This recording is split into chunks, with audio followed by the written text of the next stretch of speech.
Hello दोस्तों। जैसा कि आप लोग जान रहे हैं कि हमने बिहार शिक्षक भर्ती के लिए मॉडर्न हिस्ट्री के प्रीवियस ईयर एमसीक्यूज को शुरू किया था, जो कि बार-बार जो प्रश्न पूछे गए हैं, उन प्रश्नों को यहाँ पे शामिल किया गया है, जिससे कि आपके आने वाले एग्ज़ाम्स में भी प्रश्न बनने की संभावना 100% है। ठीक है दोस्तों? तो आप चैनल पे नए होंगे तो चैनल को सब्सक्राइब ज़रूर कर लीजिएगा, जिससे कि आने वाली सारी वीडियो आपके पास पहुंचती जाए। दोस्तों, अगर आप बिहार पुलिस की तैयारी करते होंगे, बिहार दरोगा या किसी भी कम्पिटिटिव एग्जाम्स की तैयारी करते होंगे, उसके भी मैं प्रीवियस ईयर प्रश्नों को करवा रहा हूं, वो भी सब्जेक्ट वाइज। ठीक है दोस्तों, जो कि आपके एग्जाम्स के लिए बहुत ही महत्वपूर्ण साबित होंगे। तो चलिए दोस्तों, इसमें कैसे कैसे प्रश्न बने हैं उन सभी प्रश्नों को देखने वाले हैं। ठीक है दोस्तों, बात करते हैं सबसे पहले प्रश्न की। तो जैसा कि आप देख रहे होंगे, प्रश्न में पूछा गया है, सुभाष चंद्र बोस ने तुम मुझे खून दो मैं तुम्हें आज़ादी दूंगा, ये जो नारा है वो कब दिया था? ठीक है, सुभाष चंद्र बोस ने ये नारा दिया था कि तुम मुझे खून दो मैं तुम्हें आज़ादी दूंगा, ये जो नारा है वो कब दिया था? तो 1944 में दिया था। कब दिया था दोस्तों? तो 1944 में दिया था। दोस्तों, बात करते हैं अगले प्रश्न की। अगला प्रश्न रहा ये, प्रश्न में पूछा गया, भारतीय राष्ट्रीय कांग्रेस का पहला मुस्लिम अध्यक्ष कौन था? भारतीय राष्ट्रीय कांग्रेस का पहला मुस्लिम अध्यक्ष कौन था? तो बदरुद्दीन तैयबजी थे। ठीक है दोस्तों, फिर से समझिए कि भारतीय राष्ट्रीय कांग्रेस का पहला मुस्लिम अध्यक्ष पूछा गया है इसमें। तो भारतीय राष्ट्रीय कांग्रेस का पहला मुस्लिम अध्यक्ष की बात करें तो बदरुद्दीन तैयब जी उनका नाम था, यही थे। ठीक है, चलिए दोस्तों, अगला प्रश्न रहा ये, प्रश्न में पूछा गया, आर्य समाज की स्थापना किसने की थी? आर्य समाज की स्थापना किसने की थी? तो आर्य समाज की स्थापना स्वामी दयानंद सरस्वती ने की थी। ठीक है दोस्तों, आर्य समाज की स्थापना किसने की थी? तो स्वामी दयानंद सरस्वती ने की थी। दोस्तों, अगला प्रश्न, इंकलाब जिंदाबाद का नारा किसने दिया था?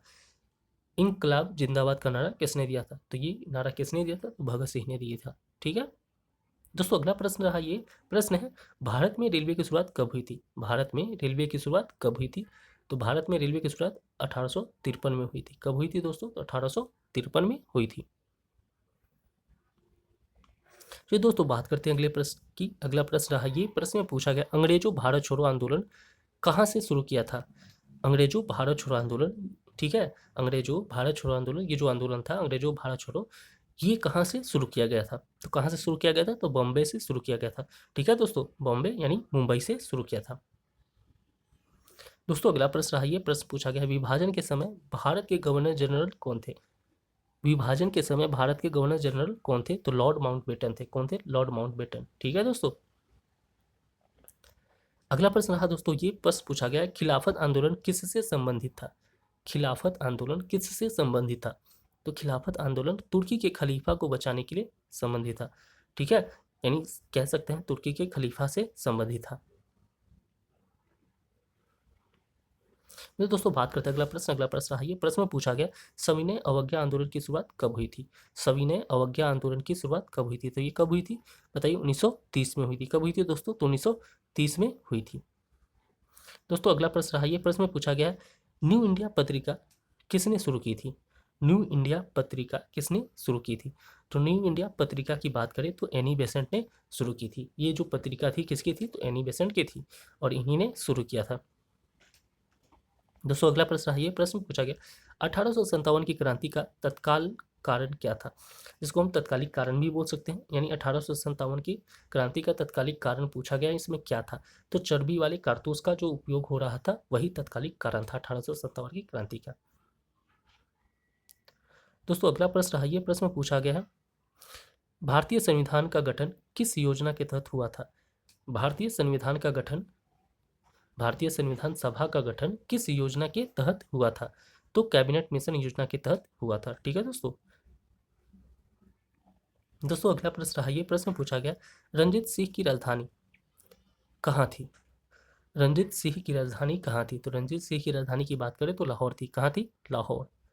दोस्तों, अगला प्रश्न रहा, ये प्रश्न पूछा गया, राम मोहन राय को किस नाम से जाना जाता है? राम मोहन राय को किस नाम से जाना जाता है? राम, ठीक है, राम मोहन राय को किस नाम से जाना जाता है? तो किस नाम से जाना जाता है? तो भारतीय पुनर्जागरण के जनक के नाम से भी जाना जाता है। किनको? तो राम मोहन राय को। ठीक है दोस्तों, अगला प्रश्न रहा, भारत में अंग्रेजी शासन की नींव कब रखी गई थी? भारत में अंग्रेजी शासन की नींव कब रखी गई थी? तो भारत में अंग्रेजी शासन की नींव 1757 में रखी गई थी। ठीक है दोस्तों, 1757 में रखी गई थी। ठीक है दोस्तों। दोस्तों, इस सेट के सभी प्रश्नों को मैंने कर लिया। अब करने वाले हैं अगले सेट के प्रश्नों को, जो कि अगले वीडियो में देखेंगे। चलिए मिलते हैं अगले वीडियो में, तब तक के लिए धन्यवाद।